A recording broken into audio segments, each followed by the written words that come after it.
Welcome to Jumpstart Your Joy. I'm your host, Paula Jenkins. I invite you to join me as we explore how inspiring people have chosen joy in their lives and what they have to share with us about how to jumpstart joy in the world. Plus, how do we follow our own hearts, find work that lights us up while mindfully noticing the role that joy plays in our own journey.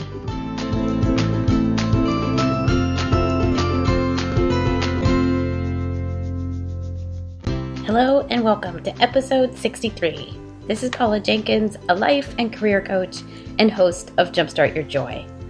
This week, I'm excited to have author and former Walt Disney executive Mark Jaffe on the show.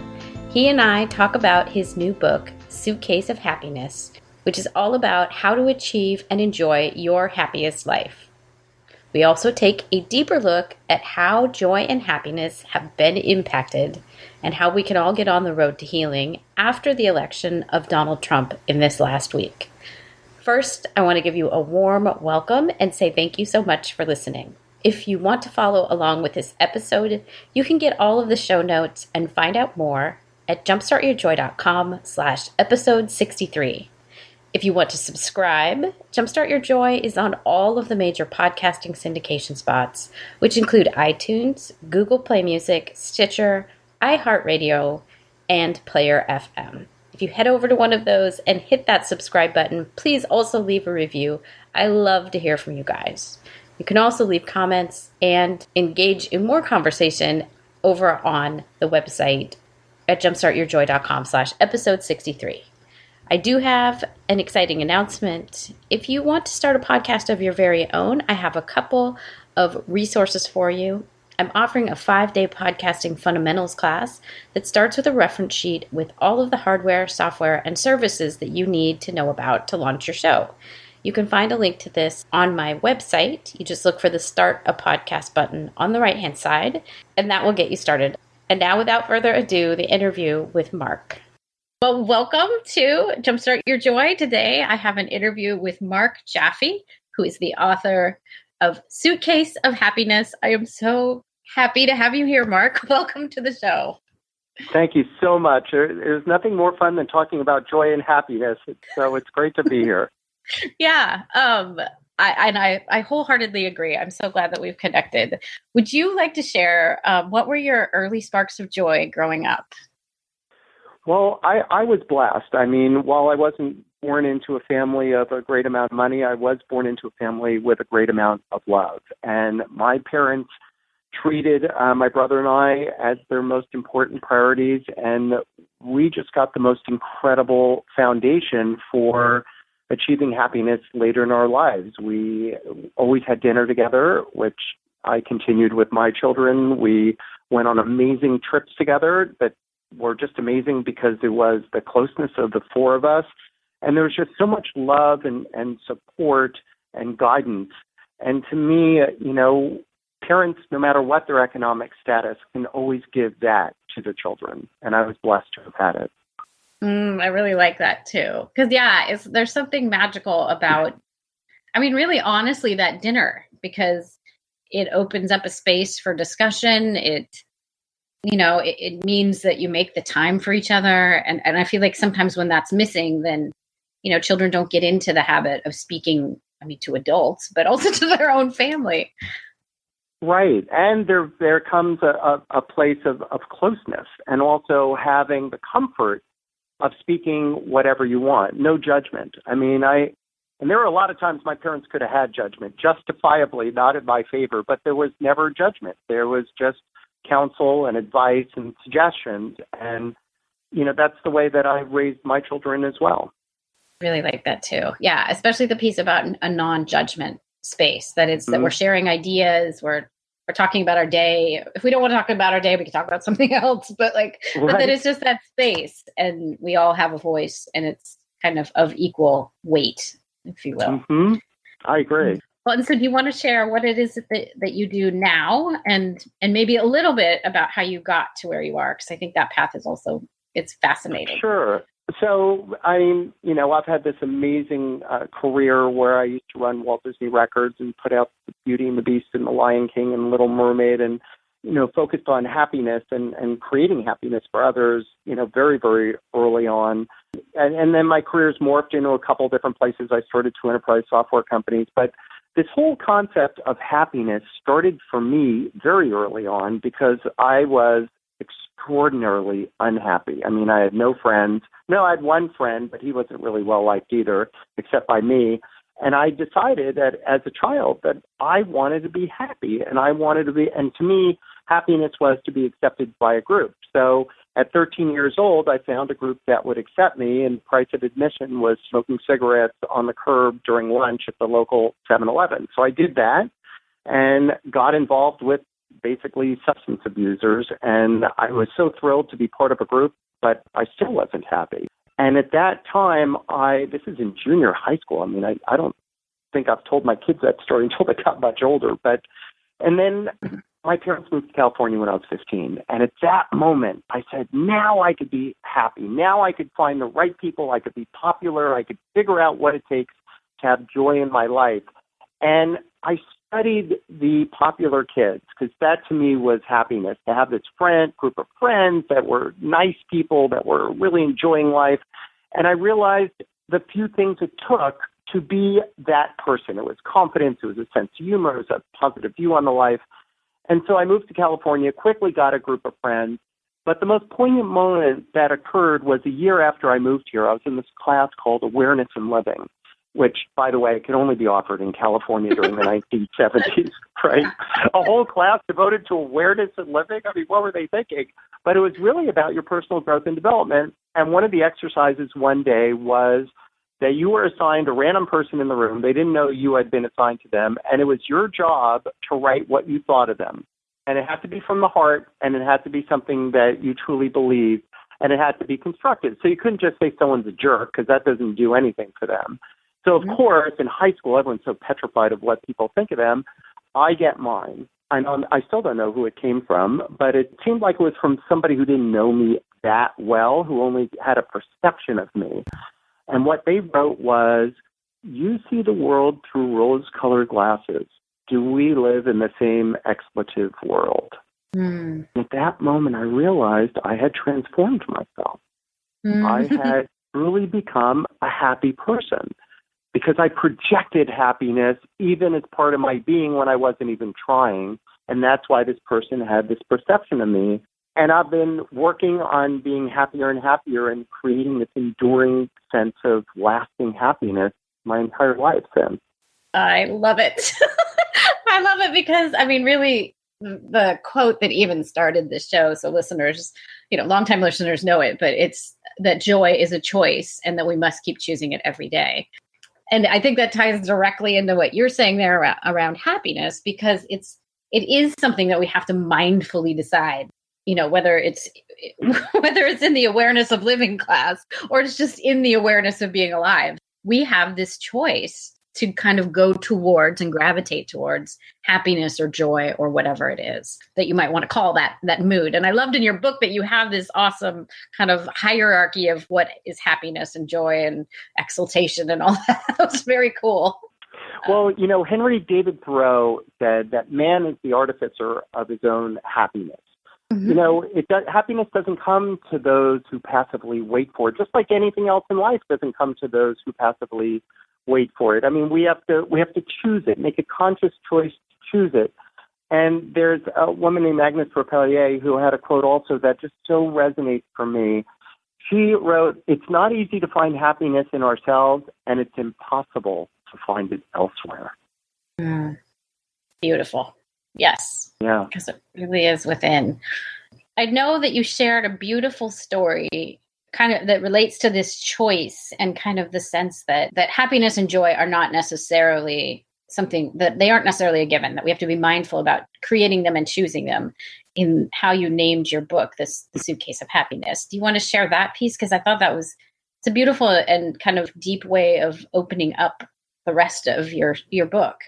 Well, it's actually a very unhappy story, but it's so illustrative of what you spoke about. There was a couple in Paris, France, named Jeffrey and Veronique de Bougie, and they really had that family that we all want so badly. They had two children, incredibly close, had dinners together, incredible experience together, so much joy in that family. You know, it's kind of the go-to family. Whenever you wanted to have a great evening, you'd have dinner with them because they were always just so happy together.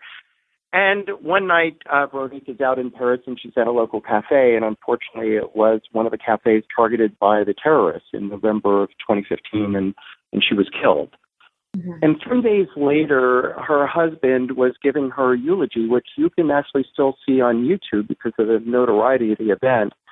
And he spoke, if you've lost someone, you know what he's saying. I mean, in the moments after someone passes away, the moments are like eternity. How do you make it from 3:01 in the afternoon to 3:02 in the afternoon? It just seems so impossibly difficult. And he said the only way that his family was to make it to the next moment, to survive to give this eulogy, was because his wife and their mother had given them this unbelievable gift, a valise de bonheur, which in English means a suitcase of happiness. And it wasn't a real suitcase. It was a metaphorical suitcase. It was a place where she put all the incredible happy moments that they experienced together. She collected them. She surrounded herself with them and in turn surrounded her family with them. So their happiness was almost like a living, breathing organism in which they resided. And it became their reality, their day-to-day reality, were all these incredible moments that they had and they continued to accumulate and assemble together, which had always been my notion of how I had maintained happiness in my life. And it resonated so much with me to see that there was someone literally on the other side of the world who had done the same thing. But what resonated even more was the fact that that legacy she created gave them, her husband and her family, so much comfort during that time of intense trial and tribulation, that it was her legacy to them. It was her gift to them. And for me, that was the reason I wrote this book, because I really have been a happy person my entire life. I mean, I've had tremendous tragedy, which I talk about in the book, but I've been a happy person. And I wanted to give that gift to my kids. And I have this amazingly close relationship with them. I mean, we see each other once or twice a week. We talk on the phone all the time. And they're in their 20s when they also make a choice whether they still want their parents to be active parts in their lives. But I still couldn't say, hey, how about if we have lunch and we'll talk about how you could be happy? It just isn't the kind of conversation you can just bring up and cover in that way. And so as part of my legacy to them, I decided to write this book. And it was just, you know, it's like being hit over the head to see that this same woman in Paris, France, had used her suitcase of happiness in exactly the same way. And there is the depth, you know, kind of holding in the balance, the fullness of our humanity, I guess is what that would be, is that we have intense happiness and we can also experience intense sorrow. But there's something so beautiful and I don't know, something so present about someone who can see, okay, this is a really joyful moment. I'm going to soak this up. And this is another really like happy moment. You know, my child's belly laugh is one of those that's like, you just want to live in that belly laugh because it's so awesome. And so I put that, I don't know that I had the framework to call it a suitcase of happiness, but now, of course, I do. And so, that goes into the suitcase, too. And really being joyful, but also, I know you bring up gratitude as one of the pathways to happiness, putting a little bit of gratitude around that. Like that was a really good moment, and I'm going to remember it. Well, a lot of it is about living in the present moment. So here we are on this call talking about happiness. You may have had a very unpleasant call right before this where you found out some bad news that you didn't want to hear. And so that could be in your mind, but now this call's in your mind. Now you and I are interact, and it's really kind of lifting my spirits to hear how you feel about joy and happiness. And so why would I let this moment not happen and not give me the fullness that it is because you or I had received an unpleasant phone call just prior to us connecting? And so the present moment is what we have, and it's really about experiencing that present moment in all its fullness. You know, there's a prayer. I'm Jewish, and in the Jewish religion, there's a prayer called the Shechianu, and basically what it says, I think, is very applicable, even whether or not you believe in God. But the prayer basically thanks God for bringing us to this moment, for allowing us to experience what we are experiencing right now. And it's an absolutely amazing thought that we didn't have to make it to this moment. I didn't have to have the opportunity to speak with you, but I have. And I'm thankful and I'm grateful. I like that. I like that. I will, and I'll link that prayer up. What? There's something really intense and purposeful about being right in the moment and allowing this thing to be whatever it is and allowing ourselves to feel whatever we feel right now, which is, yeah, I mean, as we got on this call, we were both very excited and very happy to speak to each other. And so I think there's something nice about honoring that, like that this can be this full experience right now. And I guess for listeners, honoring that for yourself, if there's something, really hard in this moment, honoring it and letting it, I mean, hopefully not while you're listening right this second, but in your day, if there's something hard that's really hard, allow yourself to cry, allow yourself to feel it. But then as you go into the next moment, is there something else that comes up? About 6 months ago, I was walking in downtown Los Angeles, and we were going to a lecture, and we're in this brand new park called Grant Park, which has one of those fountains that in the summertime you could walk into. You're in about 3, 4, 5 inches of water, and there's fountains spraying all over the place. Well, of course, at this point it was a cold, chilly evening, and you wouldn't be doing that. But there was this guy in this electric wheelchair doing figure eights in this fountain. It was a large fountain. He's doing figure eights in the fountain in his electric wheelchair, just tilting his head back and laughing hysterically. And so, of course, my girlfriend's like, "What? You can't talk to him." I said, "I have to talk to him." So I stopped this guy and I talked to him, and I looked at him and I said, "I couldn't help but admiring how much fun you were having in that fountain." And he said, "I chose to have fun in that fountain. As a matter of fact, look at me. You could tell I'm homeless. You could tell my clothes haven't been washed in a while. I'm in an electric wheelchair, which means I'm permanently disabled. I won't get into it, but life hasn't been kind to me. And I wallowed in that for so long. But 2 years ago, I decided I was going to be happy. And the Central Library is 2 blocks away, and I looked up all these books on happiness, and I decided to implement a lot of what they told me to do. I even went to a judge, and I changed my name. And he gave me a card, and his name was Happy H. Happy. He legally changed his name, and you can imagine what the H stands for. It's the third happy. And he goes, "I've lived a life of happiness for 2 years." It occurred to me that what he had done in that moment in the fountain, I couldn't have done. That moment of joy he created for himself in 3 to 4 inches of water on a chilly evening, I could not have created, but he could because he was in an electric wheelchair.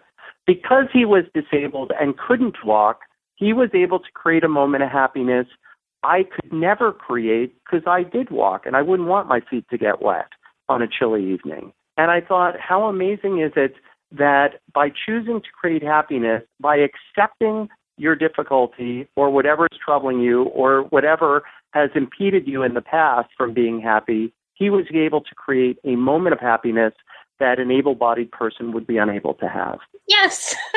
Well, and there's such nuance and depth there that thank you for pointing out that it is something that unless you were in his position, in many ways, you couldn't have created that moment. I think that's something really important for all of us to soak in, is that there are things and times and people where we may think that they are, I'll use the term, outside or an other, but in fact, they are doing things that we can't do because we see things very differently. Oh, absolutely. And there are so many of those stories. I mean, with Veterans Day, I recently attended a talk by a veteran who talked about these horrible injuries that happened to people in the Iraq and Iran war and what they're doing to lead happy lives.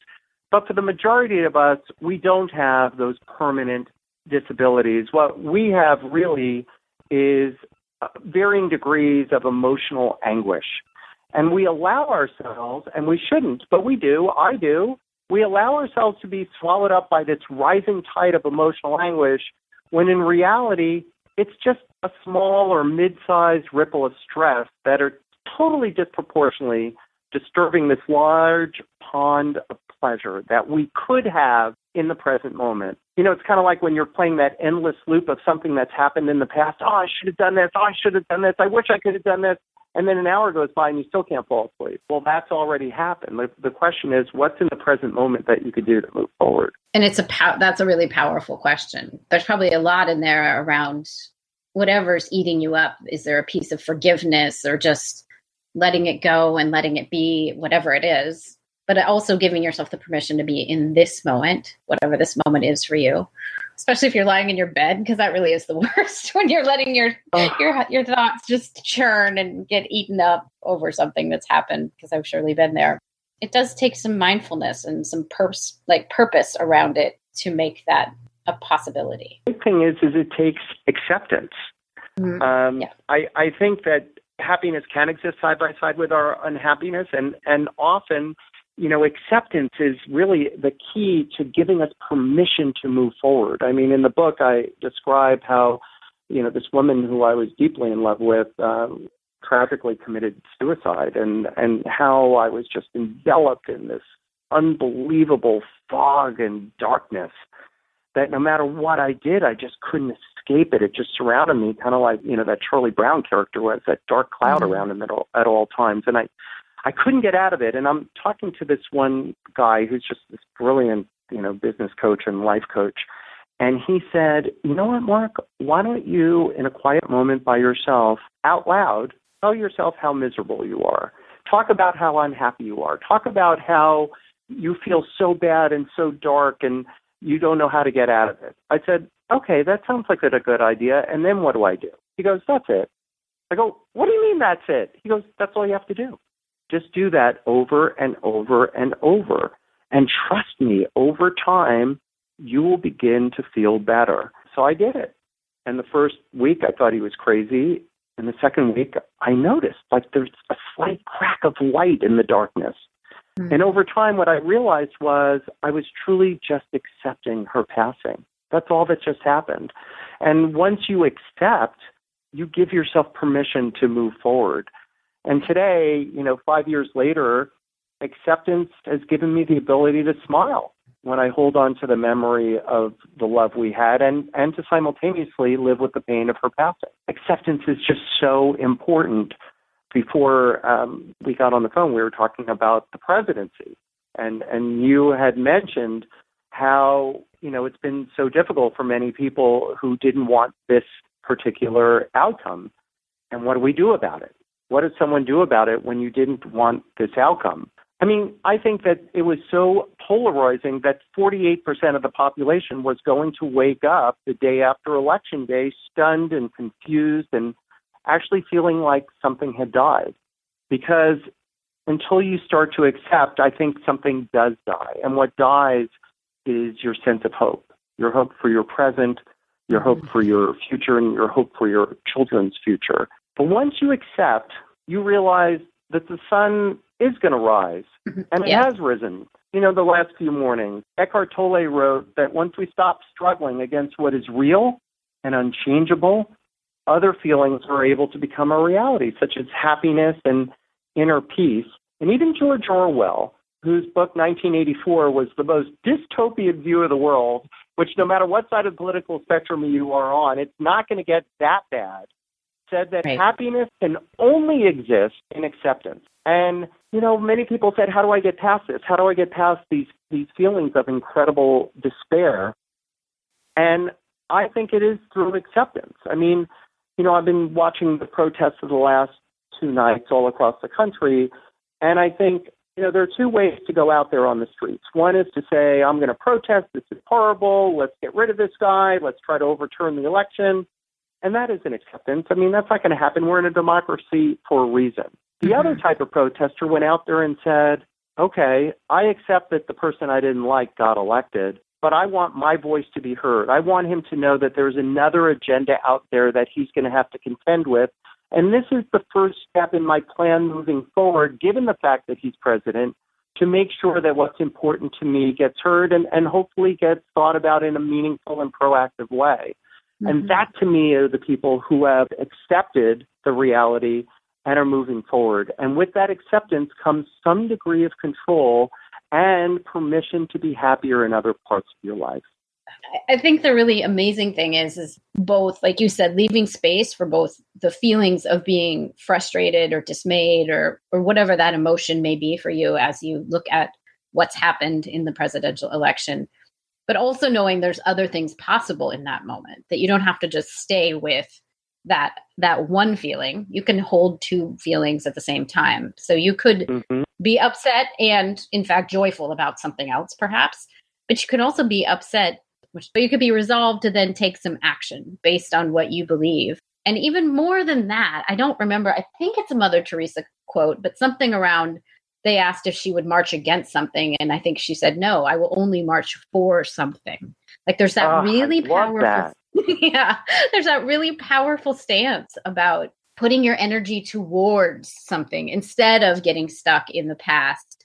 And Byron Katie would call it painful thoughts. Like if you already know what your reality is this person won an election. The painful thought that it didn't happen or that I wish it hadn't happened, you can get stuck in that.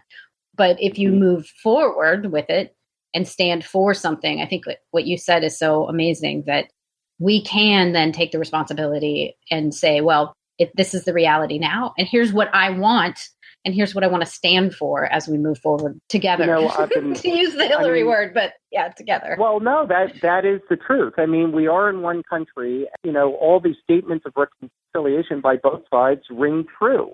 In particular, because of one thing that I remember that's just a hallmark of how I think, that was said by the Buddha, where he said, holding on to anger is like drinking poison and expecting the other person to die.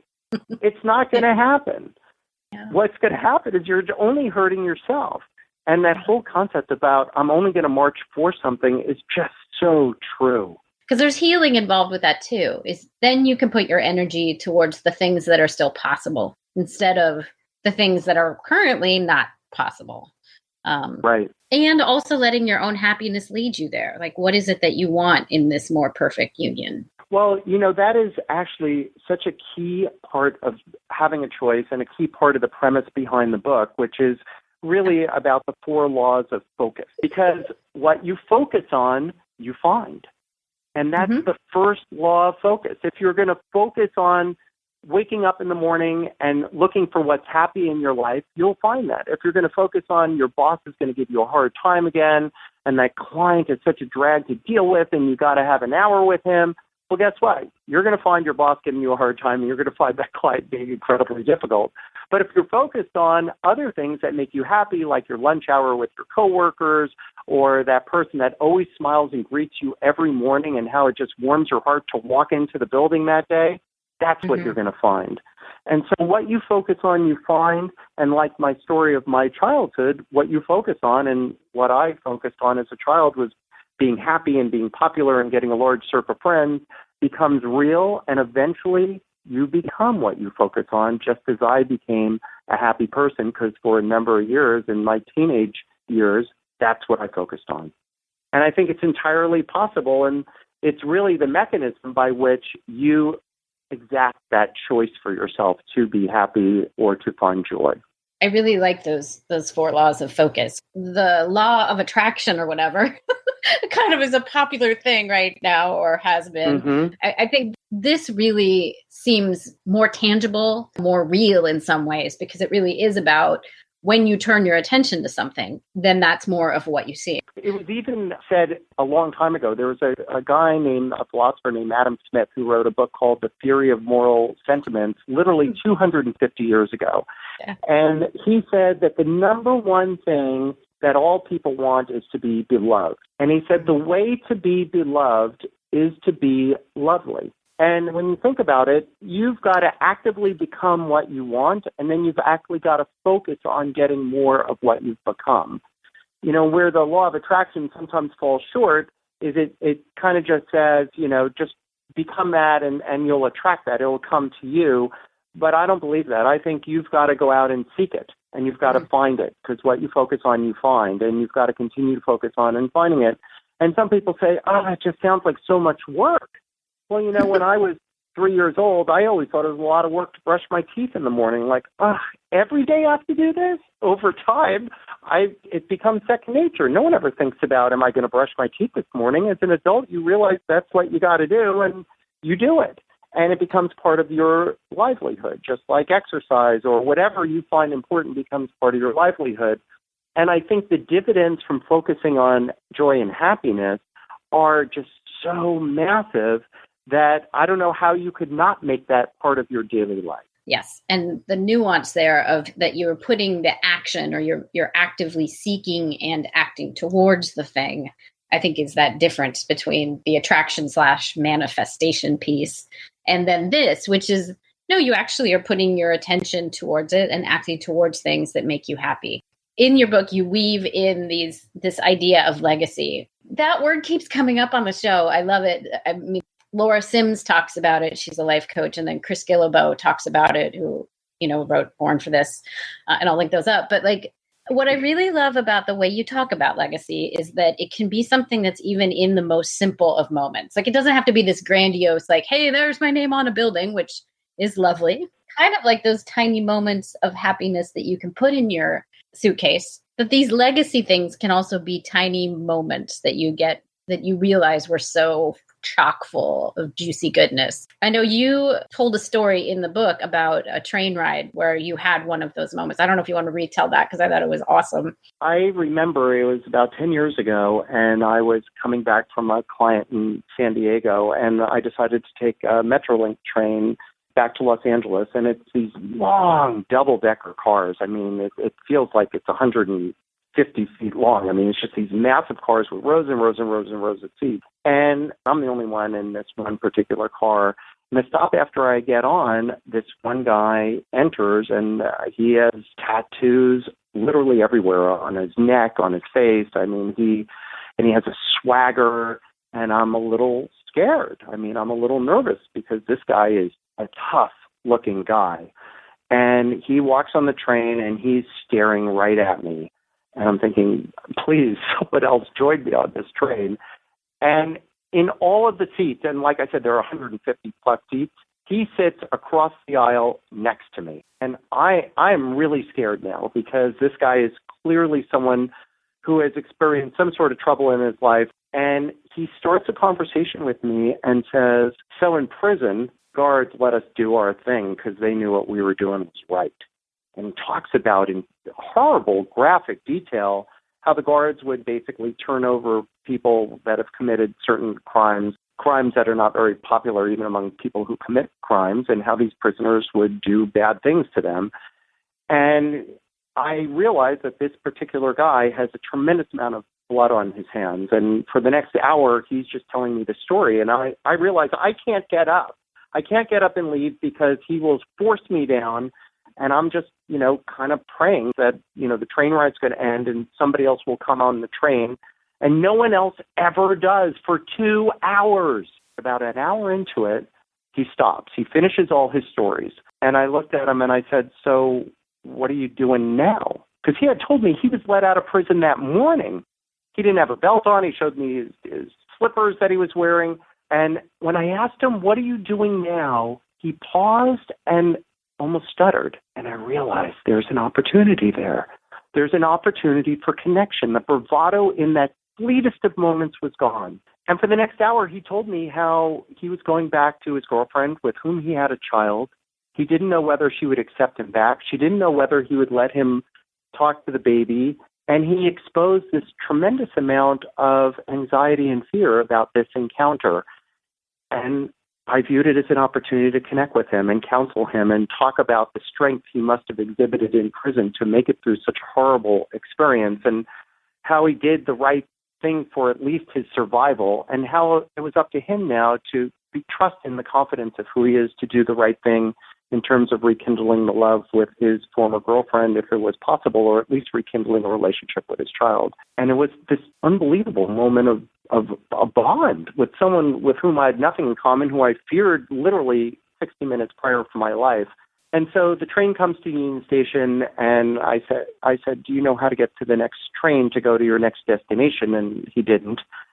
And so here's this hardened gang member, and we're walking down the train track and I see the right track for him to go on. And I said, well, here's where you should go. And he turns to me and I'm about to shake his hand or something. And he gives me a hug in the middle of a train station with hundreds and hundreds and hundreds of people passing by. And as he disengages from the hug, he says, pray for me. And he turns around and walked away. And I realized that is a piece of my legacy because I'm hopefully going to have a long legacy after no one remembers my name anymore because it lives in the lives I've touched and in the lives those people have touched in turn. And I don't know what happened to him. I don't know if he reunited with his girlfriend. I don't know if he was able to establish a relationship with his children. But what if what I had said helped him do just that? And what if he turned his life around, because I gave him all sorts of thoughts and ideas about how to find a job and take advantage of some of the natural talents he had built before going to prison to make a living. And what if he did start a family with her? And what if he did find a job? And what if he taught his children the things that he believed in his heart were true, and they led good lives, and they had children who led good lives, and nobody from those grandchildren would know who I am, or perhaps his great children would even know who he is.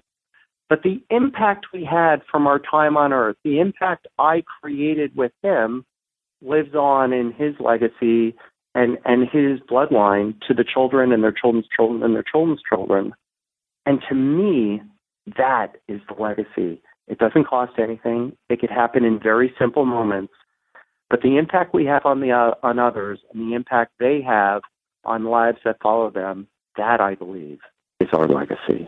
Well, and taking the moment, as the observation from the outside of taking that moment of being so afraid. And we've all been there of being met with someone who seems so different than us, but working through the fear to see them as a human and seeing them as someone who's part of the creation. That takes a lot of courage, whether you're in a train and then you really have nowhere to go or not. I think there's something beautiful about reaching out and saying, because really what your word said was, I see you, I hear you, you're here and you're as worthy as anyone else to be here on this earth.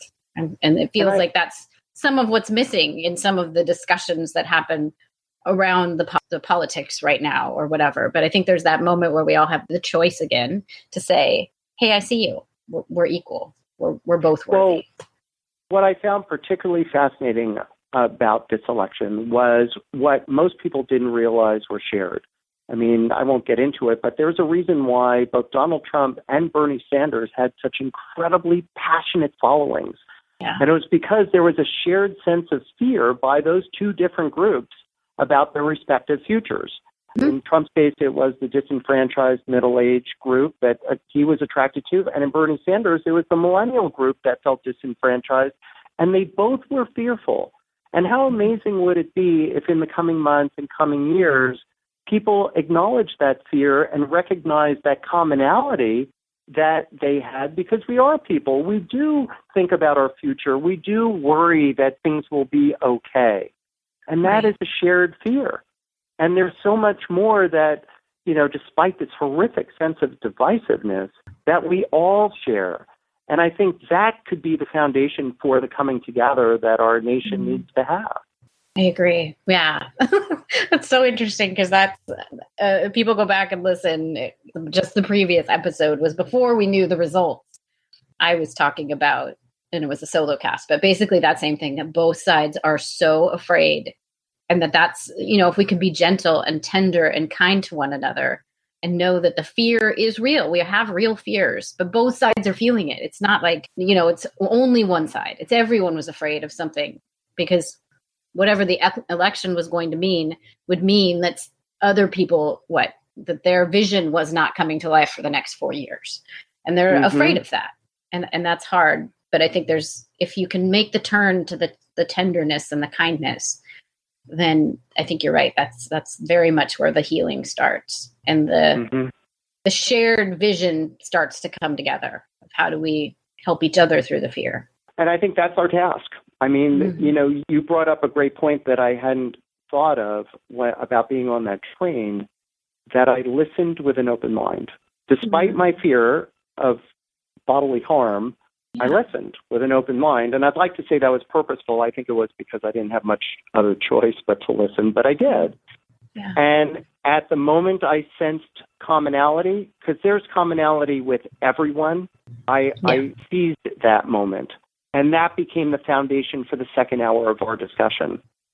And I could only hope that, our leaders do that, and then we as people do that with each other. Listen with an open mind and seize that commonality. And through that sharedness, that connectedness, and, we haven't talked about it, but, the power of connection is just overwhelming in creating joy and happiness. And, you could get that connection. I mean, you could get that connection by listening, and you can get that connection by focusing on the things that you share together. And once you have that connection, it's this just continuous loop of sharing and experiencing and enjoying those strands, those invisible threads that you share with the other individual. And amen. I think that is so well stated, and such a beautiful observation of the connection. And my hope is that that's where we'll start to settle, right? Is that we see, okay, you're afraid and I'm afraid. And then from that shared fear or that shared concern, that then we have a shared vision and can work towards that. There's a quote by Goethe that I'll share that just seems so appropriate right now. And what was written was, the world is so empty if one only thinks of mountains, of rivers and cities. But to know someone who thinks and feels with us and who is close to us in spirit, this makes the earth for us an inhabited garden. And I think we could find someone close to us in spirit because we are all products of the human condition. We're all wired with similar DNA in the things that give us joy and the things that cause us to be afraid. And, our task is to find that commonality and experience the joy and happiness that results from finding it. That's such good stuff.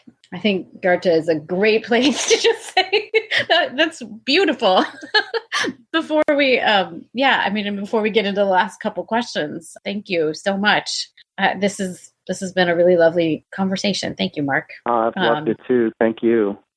Yeah. So where can people find your book? I'll link up to it, but if they want to learn more, where can they find you and your work? Well, I'm available on Amazon. Suitcase of Happyness is the title of the book, and happiness is spelled Happyness, a roadmap to achieve and enjoy your happiest life. And, if you're interested in more information, you could go to the website, suitcaseofhappyness.com. The best way that people have really found me has been on Twitter, at Mark Jaffe. So on Instagram, Mark Jaffe1.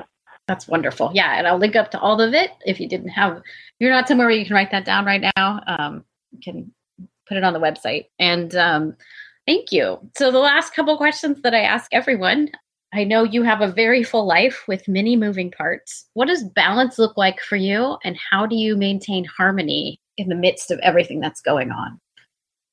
We have so many things that consume our lives. And the way I maintain balance is to establish priority and focus on the things that are important. And that to me is balance. If your priority is happiness or joy or connection, then make that your priority in your life, and then other things have to take a backseat to a little bit of a degree. So to me, it's establishing the priorities of what's important and not forgetting those. I mean, clearly as I raised my children were the number one priority. My family was the number one priority. And I think that the relationship I have with them as adults reflects the relationship I had with them as children.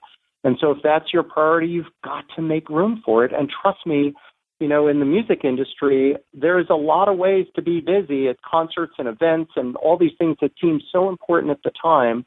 But those are the things you can, in effect, give up because you have other priorities in your life. And so the answer is to really figure out your priorities and focus on those priorities and make those your choices. Ooh, I like that a lot. And then the last question is, what are 3 ways you can think of to jumpstart joy in your life, in the world, or in other people's lives? Well, it's easy. I mean, I have 10 pathways that I believe can give us happiness, but the 3 that I think are the quickest, the first one is to live, I mean, when we go on vacations, we have these amazing experiences and we come back and we tell everybody about it.